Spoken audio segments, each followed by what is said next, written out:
It's my great pleasure now to introduce you all to our main speaker for today, Mr. Bradley Orsini.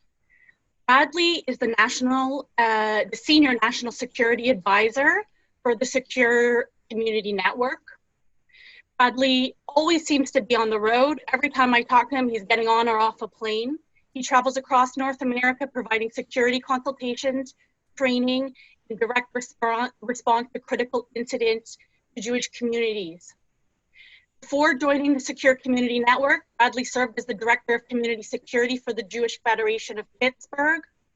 And before that, he had a long, distinguished career as a special agent for the Federal Bureau of Investigation. I swear they will make a movie of his life. He was a specialist in, among other areas, in crisis management. He was part of the investigation of the World Trade Center attacks. He worked Ground Zero at 9/11. And of course, he played a major role in the crisis and its handling in the aftermath of the horrific attack at the Tree of Life, which remains the deadliest attack on the Jewish community in North American history. So he's going to be speaking to us today about the lessons that we in the community can draw from what happened at Tree of Life. And I remind you all that you are very welcome. We hope that you will post questions in the chat so Bradley can address them at the end of his talk. Thank you so much, Bradley, for joining us today. Thank you, Jamie. I'm going to take a second here to share my screen. So today I want to spend about 25-30 minutes just talking to you about what happened at the Tree of Life synagogue on October 28th. But I think for our community, what is really important to understand, not that we lost 11 souls gunned down by a neo-Nazi white supremacist who self-radicalized over the internet. We're not going to talk about why 11 people died. I think the takeaway here today is we're going to talk about why people lived, why they survived through this horrific attack. We want to talk about preparation. Michael really talked about that at the beginning. Folks, the only thing we really have control over is how much we prepare. How much we prepare for one of these events, what we do beforehand. The days are gone that the Jewish community, that we don't own our own security. And what I mean by that, I always start off and I talk about the first week after retirement from the FBI, walking into my first synagogue 7 days after joining the Jewish Federation of Greater Pittsburgh. And it was January 10th, 2017, and I asked the temple administrator a series of questions as I went through my assessment of that synagogue to find gaps and vulnerabilities, what we all do as security directors across North America. And I had a series of questions, and I came upon a standard question, and I said, do you get hate mail? And the temple administrator immediately replied, yes. I asked her, what do you do with that hate mail? And as you can imagine, in January 2017, what was her answer? We throw it away. And I knew at that point in January 2017 that we were going to have a daunting task in Pittsburgh. I spent many years in the FBI, as Jamie says, as a crisis manager, but I was also worked violent crimes, gangs, guns, drugs, and civil rights. And civil rights, embedded in our civil rights program, was hate crimes. And I spent a lot of time in New Jersey as a supervisor in our Newark field office and in Pittsburgh as a supervisor, talking with affected communities, to include the Jewish community. And I can't tell you how many years I spent with the Jewish community while in the FBI. Do you have issues? Yeah, we have anti-Semitism. What do you do with it? Well, we learn to live with it. That's what I learned in the FBI, and that is not how we are going to proceed at this point in time. And I say that because things have changed dramatically over the last couple of years. We could not ignore any sign of hate. We can't afford that in our community. That being said, We started a program in Pittsburgh, which is very similar to every security program across North America right now. And that program was really based off of 3 prongs: going into our facilities, assessing our facilities to identify gaps and vulnerabilities. We do that routinely every day. The second phase is to conduct training and awareness to our community by different security training programs like active threat, active shooters, stop the bleed, behavioral indicators to try to thwart a potential attack. And then on the heels of conducting a training, we do drills for our community. And then the third prong of that program that we developed is how do we mitigate threats? And that kind of dovetails in everything we do, not ignoring any signs of hate. So we bet a really aggressive campaign in Pittsburgh. We had a little over 50,000 people in the Jewish community in greater Pittsburgh. Our goal was to train every community member. And so prior to October 27th, 2018, we conducted 135 training sessions for over 6,000 people in the Pittsburgh community. We also, when I left in January of 2020, just 6 months ago when I joined SCN, we trained about 16,000 people in Pittsburgh on different security protocols, because we truly believe that is the thing we have 100% control over for our community. And that's what we're going to talk about for the next 5 minutes or so. What we did in relationship to the Tree of Life congregation, the people that are housed in the Tree of Life building, which is the Tree of Life congregation, Dor Hadash, and New Light. 3 separate and distinct congregations lived and worshiped in the building Tree of Life. Just like many of our synagogues across North America, they're vast, they're big. Our population that actually goes in and out of shul each week, unfortunately, has declined somewhat. So the Tree of Life synagogue in Pittsburgh, which was one of the largest shuls in Pittsburgh for years and years, diminished in numbers like a lot of them. They took on renters, they took on Dor Hadash and New Light. So they were housed in different sections of that building. So I want to give you a little idea of what we did that played a role on October 27th. September 2017, 13 months before the shooting, we went into the Tree of Life congregation and we conducted a large-scale active shooter training for our religious school teachers and a lot of the organizational staff at the time of Tree of Life and the other 3 congregations. We spent a couple hours teaching them practice and protocols on what to do in case they were attacked. Conversely, when we started our program, we started the relationship with local law enforcement, with the Pittsburgh Police Department. In January of 2017, when we started the program, we entered into a relationship with Pittsburgh PD where we opened up every one of our facilities to first responders to train. Really important, folks, and that'll come into play on October 27th. We wanted to get as many first responders in and out of our Jewish facilities in the greater Pittsburgh area. We didn't want the first time police, EMS, fire respond to one of our facilities in a crisis, in a fire, in a shooting. We wanted that preparedness. We wanted that liaison with law enforcement continually. Very important. So we started a exercise program, a training program with first responders at the Pittsburgh PD and community members, which culminated into a full-scale exercise at our Jewish Community Center on January 25th, 2018. Why that's so important, we were practicing with the Pittsburgh first responders a rescue task force. And what I mean by that is police, emergency medical folks, and fire people will go into an active shooter scene and rescue people that are wounded. That is so very important. We teach law enforcement now that if there is a threat, they move to the violence to mitigate that threat. They step over the wounded if necessary to stop the shooting.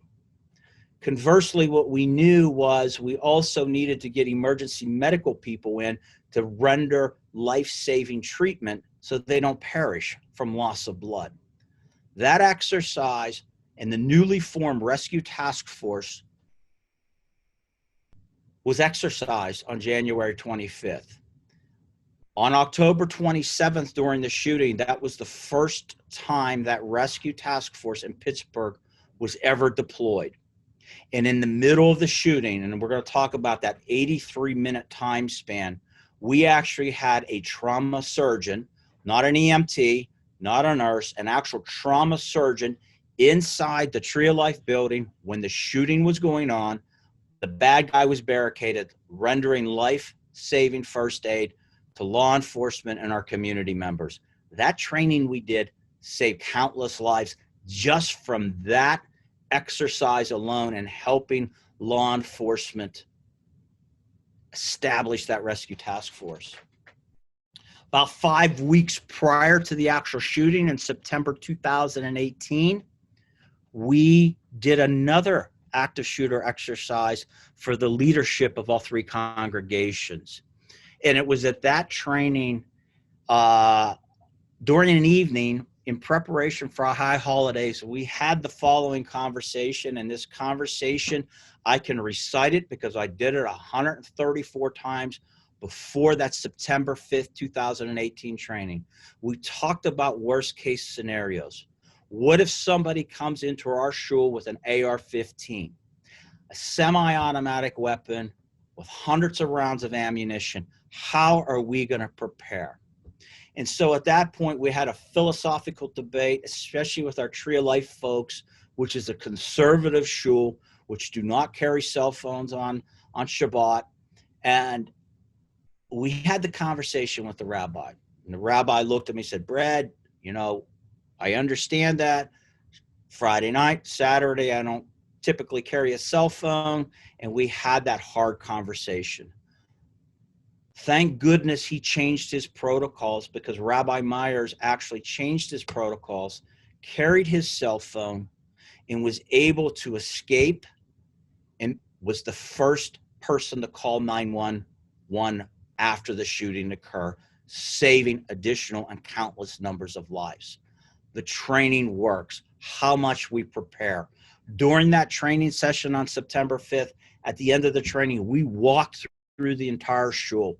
We walked through every exit, and there were so many exits, and you guys know exactly what I'm talking about. We go into our synagogues, you know, we use the back hallways, the emergency exit. What happens there? That's our storage area. And a lot of our emergency exits were cluttered with just storage items. We spent that time that night removing items, talking about why it's so important to keep those exits clear. And on October 27th, when the shooting happened, we had numerous people get out of those exits unencumbered to safety and security. So very important. And that last piece, you guys know this well, new police recruit initiative.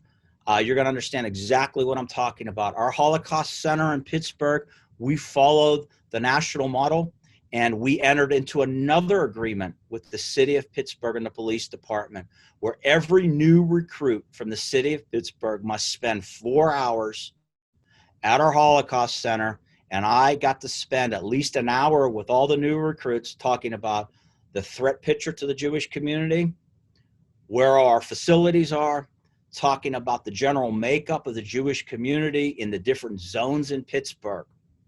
So very important on October 27th, what happened in our community that day. And to this day, we started that initiative early on in 2017 after I joined, and that was very successful for us. So every new police officer knew exactly what the Jewish community was about, where they were, the different groups between Reform, Conservative, Orthodox, they knew the differences.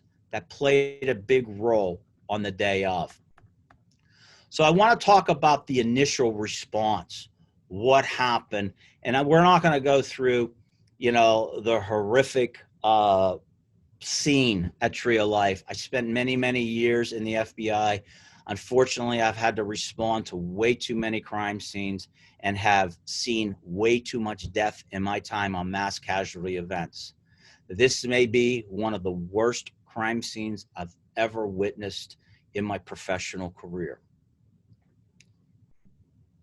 And it resolves me to the fact that we have to work even that much harder in our entire Jewish community, because I never want to walk in and see anything like this. But what happened around 9:45 in the morning, gunman walks right into the building, glass doors. Unfortunately, that was one of our shuls, that the door was unlocked. They kept it open. Our ushers and greeters weren't ushers and greeters that we would train and present to the community. We were just in the infancy stages, even though we did a couple training sessions in Tree of Life, which proved to be very valuable to us.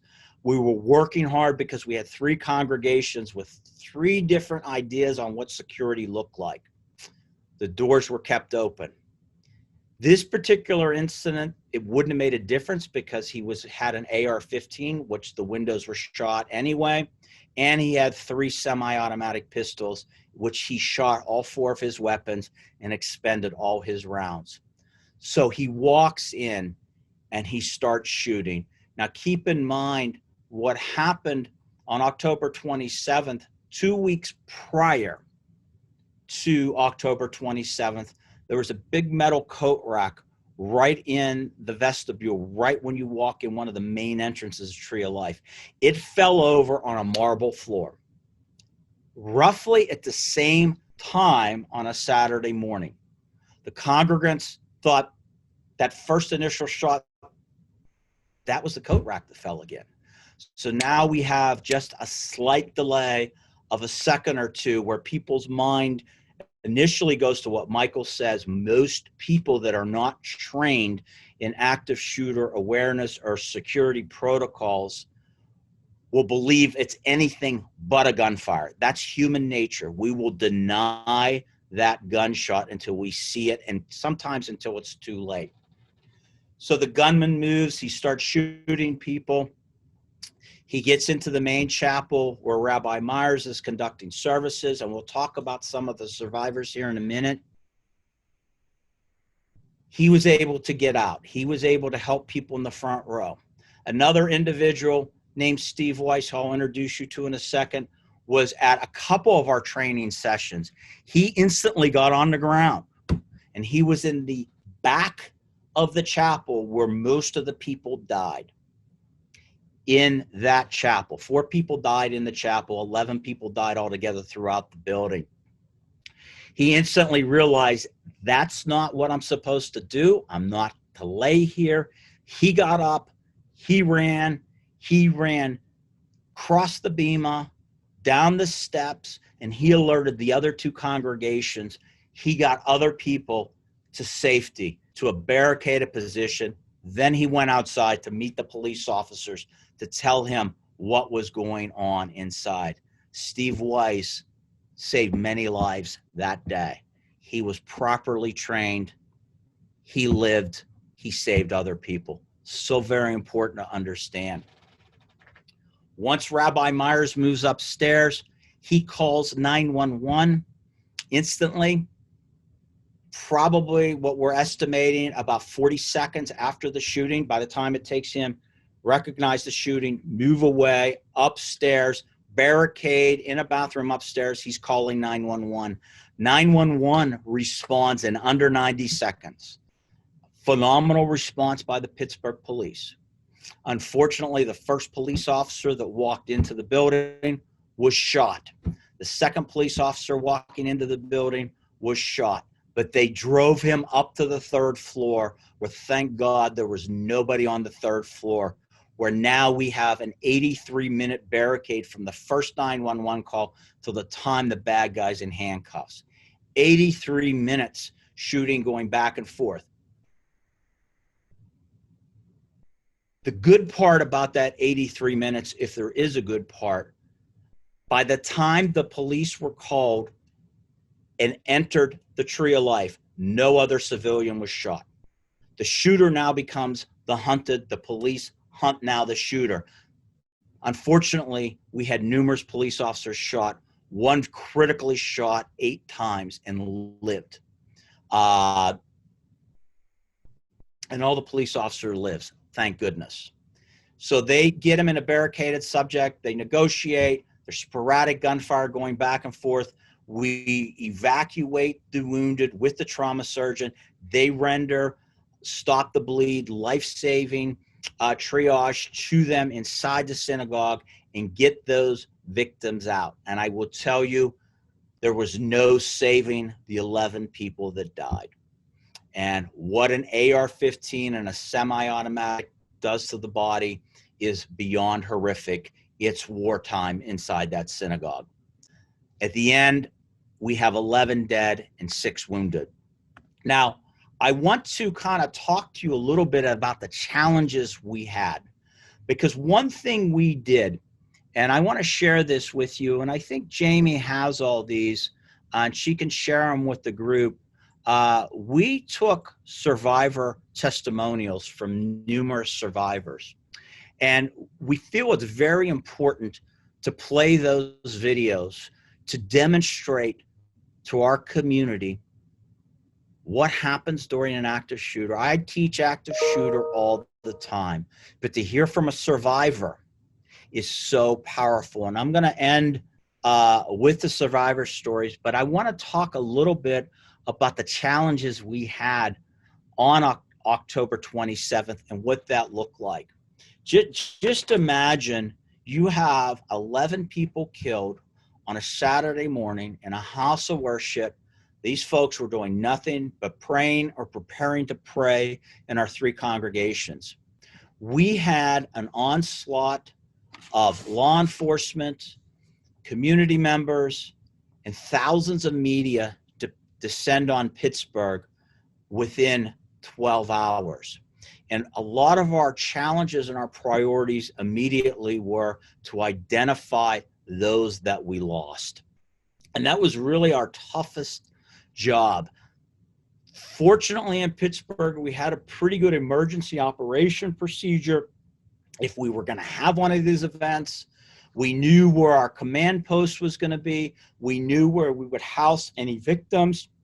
We already knew that we would use our Jewish community center because it was the largest facility, the most well-known facility in Pittsburgh, where any group knows and may have been in and out of that building. And we've already had the framework of an emergency operation plan in case we had a shooting. So at least we had a plan.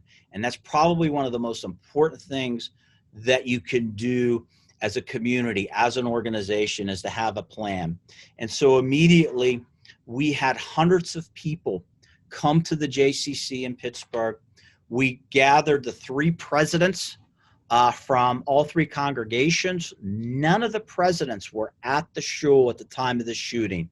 So we were able to get a hold of them and message out to every congregant from all 3 congregations to report to the JCC. We needed to now see who was left in the building, because unfortunately, I walked that building early, and then in the evening, you could not identify the bodies, unfortunately.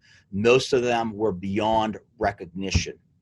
So we had to start accounting for who was in that building. We set up a command center at our Jewish Community Center. We worked with our partners from the Pittsburgh Police Department and the FBI. And I will tell you, I spent many, many years as a crisis manager. I've worked with police officers. And at the end of my career in the FBI, I used to train police officers on crisis management and how to respond and recover from an event.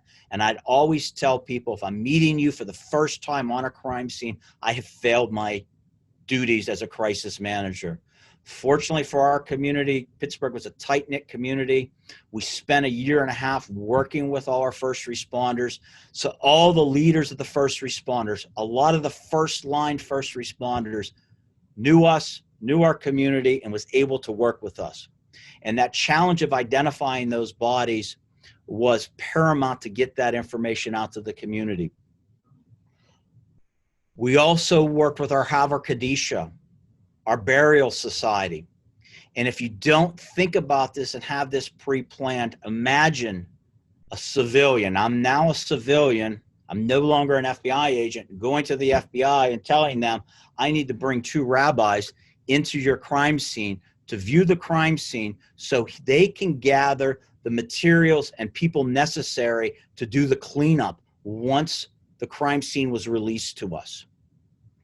Our folks from the FBI, our folks from the Pittsburgh Police Department understood that. They broke their evidence recovery protocols and let us back into that crime scene so our Haver Kadisha can go and do the work they needed to do just to assess the crime scene. I can't tell you how important that was for our community in Pittsburgh to know that we were following Jewish burial rituals, that we had the Haver Kadisha in there, that we did not leave that facility until the last body was removed at 5:30 on Sunday morning. We stayed there. We were with our fallen. We stayed there in the utmost respect, and our community appreciated that more than you will ever understand or know. But I think you do understand that, how important that coordination is. Those were our challenges in the first day. It wasn't until 10:30 on Saturday night that we started notifying victims, families. And you could imagine hundreds of people in our Jewish community center basically not understanding, because this is not TV, things aren't wrapped up in an hour, understanding why we can't give any information. The very first and biggest gap in constructive criticism that we have all that worked that scene that day, we did not do a good enough job communicating to all the congregants at the JCC on an hourly basis what was going on. We talk about crisis communications all the time. We talk about the necessity to completely brief our community members, to calm them down the best we can, that answers are coming. We'll be back to you at 3 o'clock, at 4 o'clock, whatever that time is. So when it came 5, 6 o'clock, the community was completely outraged that they were sitting there. As much as I can talk to them, they wanted to hear from the law enforcement officials that were collecting the evidence and trying to identify those bodies. Those were some of the huge challenges we had that day. We set up our family witness relocation center. We had our victim specialists come in. We had all our trauma folks come in from our different crisis units in Pittsburgh to render any kind of mental health and just compassion to our community that was desperately needed at that time. The Red Cross, the Salvation Army, Crisis Resolve, which is one of our local groups that comes in after a disaster. And now we're trying to recover on that day. Our goal, believe it or not, one of the first decisions we made at about 1 o'clock in the afternoon on Saturday was that we needed to make sure we as a community, as a Jewish community, were going to be open for business come Monday morning. And I know that may sound strange. Bear with me when I tell you what our rationale was. We knew this is the most horrific anti-Semitic attack in our nation's history. But we also know that we have to start recovering from it, even though we haven't identified our bodies that we lost at that time. So we knew that we had to convene our Jewish council. And so what we did at that 1 o'clock meeting with 3 or 4 leaders in the Jewish community, we sat around a table and basically planned out our next 24 hours. And in that next 24 hours, we wanted to convene our Jewish Council of Greater Pittsburgh, which was about 350 folks, leaders from every one of our Jewish facilities and organizations across Greater Pittsburgh, bring them to the Jewish Community Center exactly 24 hours after the shooting, and talk about how we were going to secure our community for the next day, for the next week, for the next month. So we did that the next morning. We went out and hired resources from armed security companies.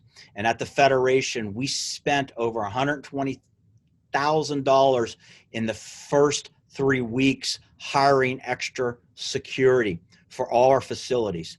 Not because the threat was increased. Was the threat increased? Well, we always worry about copycats. But we knew it was a lone offender based on the information we had. But we needed to decrease the level of anxiety throughout our community. So we hired armed guards. We talked through that at our Jewish Council meeting the next morning. We went into a lot of our facilities and did spot checks. We had to prepare 36 hours after the event for a large vigil that had thousands and thousands of people. That is a security nightmare, 36 hours after 11 people were murdered. But we were able to do that with our partners from law enforcement to get into one of our facilities on the University of Pittsburgh, where thousands of people attended in the rain, thousands of people stood outside, but we secured that location. Come Monday morning, we had security at all our day schools. Our goal was really to open up all our day schools so we can get our kids back in the schools, get our kids into daycare. That was so important for us not to let that drag out. So come Monday morning, 48 hours after the attack, less than 48 hours, we had every parent felt comfortable enough, except for one family, to send their kids to the Jewish community daycare and all our daycare centers and all our day schools. We had 11 early learning centers. They were all open. That was our goal based on 3 hours after the shooting. Very important to have a plan on how you're going to go back into that resolution stage. Those are things that were challenges for us right at the beginning. I'll tell you, beyond a couple of our challenges that we had, everybody wants to come out for one of these events. Every politician, well-meaning or not, they make promises. So at the night of the large vigil, we had politicians telling thousands of people, don't worry, community. When you wake up Monday morning and your kids go to school, we're going to have the Pittsburgh police at every one of our day schools.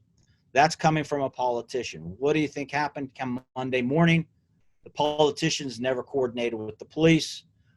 The schools are calling me, where's our police? Fortunately, we had armed guards there, and the police did backfill everything for us.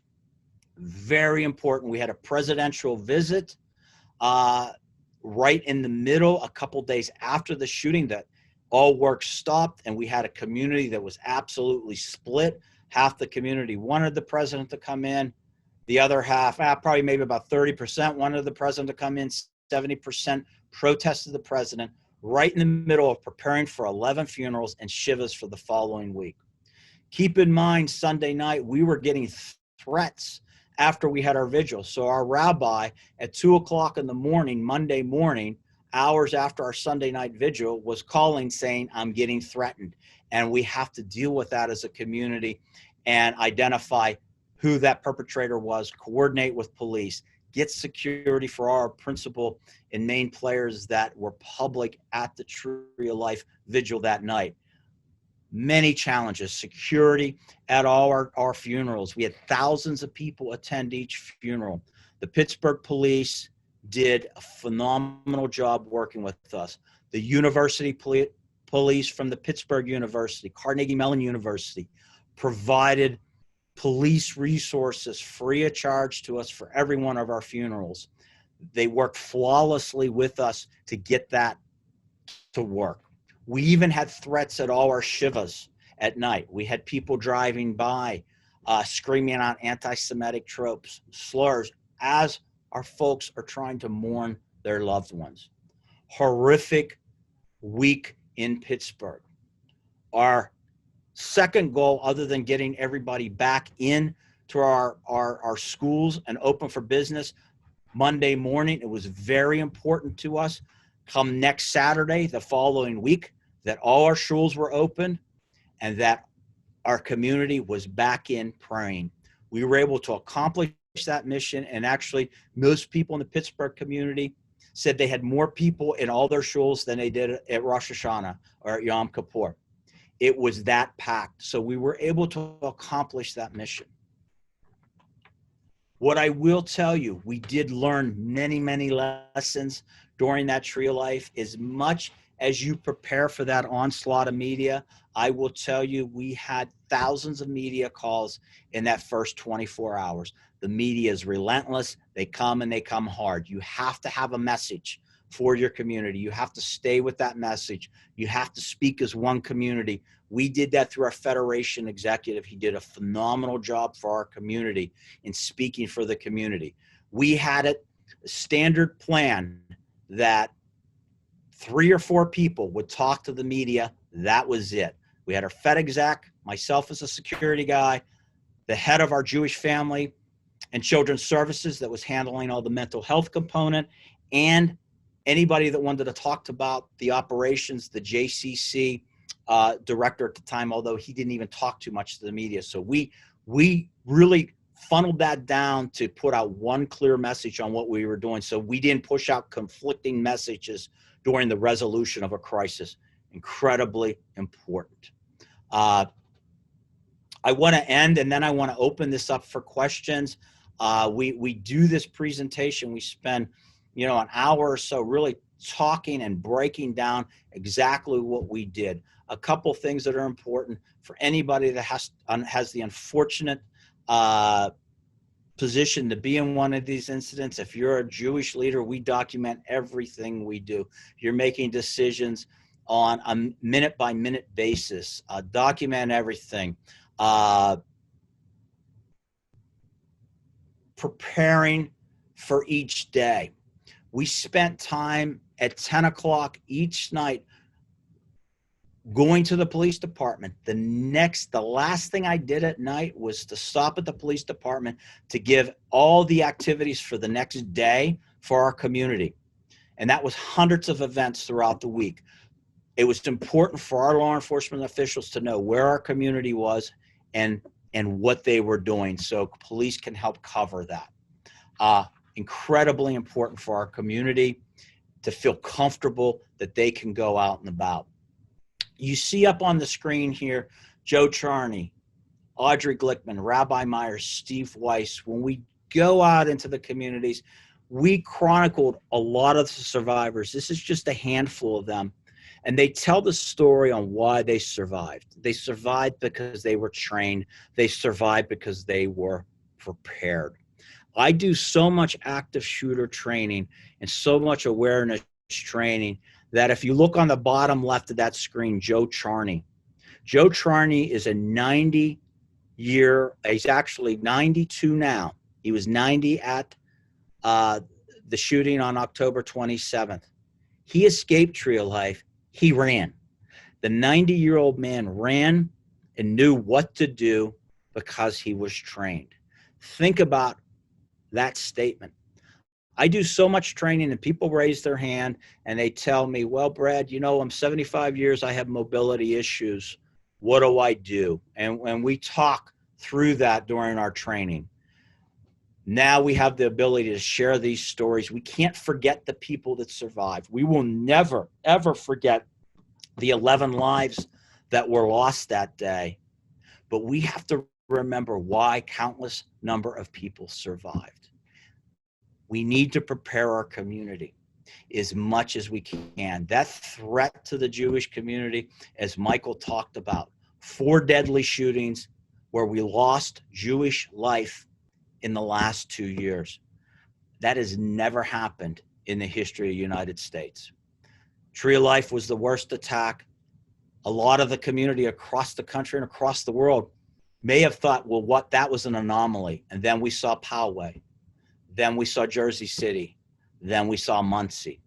And it continues to happen. We need to prepare our community. We need to think like Joe Charney, Audrey Glickman, Rabbi Myers, Steve Weiss. We have a new active shooter training called Countering Active Threat Training that we push out across the entire country. It's based off national best practices from law enforcement. We now use these training videos in that countering an active threat to show the resiliency of our community. We can't thank the members that you see on this screen enough. We now have a video from an actual shooting victim of Tree of Life. And as horrific as the story is, I'm going to tell you the resiliency of this one particular woman. Her name is Andrea Wedner. Andrea Wedner was in the chapel at Tree of Life with her mother, Rose Mallinger, who was one of the 11 dead. Rose Mallinger was 97 years old. She was murdered on October 27th, right in front of her daughter. Her daughter, Andrea, was shot several times in the arm, but she lived. Andrea was laying right next to her mother as she saw the breath go out of her, said goodbye to her mother, and got up and moved. And her rationale was the will to live was bigger than anything. She said goodbye to her mother, moved, and was rescued by that rescue task force. She now spends time, and I have asked her to talk with groups like your group, groups that we go to. That is resiliency, folks. That's what we need to teach our community. These four you see on the screen, Andrea Wedner, who was shot and lived and watched her mother perish from a lone gunman who was self-radicalized over the internet. Folks, we have to prepare. We need to continue to prepare our community. We at SCAN are here to help any community member out. We want to continue to do this training. I encourage you to let folks know, ask us to conduct this training,